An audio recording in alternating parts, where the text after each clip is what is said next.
தமிழகம் எங்கும் கிளைகள் கொண்ட Annamal institute of hotel management and hospital management படிப்பில் சேர்வதற்கான அட்மிஷன் நடைபெறுகிறது. சிவகங்கை அருகே சூறைக்காற்றுடன் பெய்த மழையால் அறுவடைக்கு தயாராக இருந்த பப்பாளி, வாழை, மரவள்ளிக்கிழங்கு மரங்கள் முறிந்து சேதமடைந்ததாக விவசாயிகள் வேதனை தெரிவித்தனர்.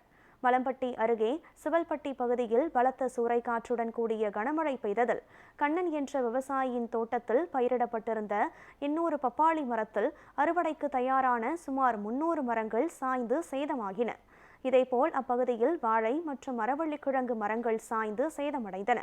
இதனால் சுமார் 1 லட்சம் ரூபாய் வரை நஷ்டம் ஏற்பட்டுள்ளதாக கூறப்படுகிறது. மேலும் பாதிக்கப்பட்ட பகுதியினை பார்வையிட்டு உரிய இழப்பீடு வழங்க வேண்டும் என அதிகாரிகளுக்கு விவசாயிகள் கோரிக்கை விடுத்துள்ளனர். நேற்று வந்த காற்று மழையில் பப்பாளிலாம் ஒடிச்சிருச்சு சார். 1 ஏக்கர் போட்டிருந்தோம், ஒன்றுமே இல்லை. 3 ஏக்கர் வச்சுருக்கோம். 1 ஏக்கரதே விவசாயமே போட்டிருக்கோம். எங்களால் பண்ண முடியல சார். செலவழிக்க முடியாமல் இதுதான் போட்டிருந்தோம். இதுவையும் காற்று பப்பாளியை 300 கண்டை ஒடிச்சிருச்சு சார். 800 கண்டு வச்சுருந்தோம், 300 கண்டை ஒடிச்சிருச்சு. மரவள்ளிலாம் தூரோட கிழங்க வெளியில் பிடுங்கி போட்டுச்சு சார். எதுக்குமே நீ அது ஆகாது. ஏன்னா இன்னும் அது விளைச்சலுக்கு வர நான் 2 மாதம் இருக்குது சார்.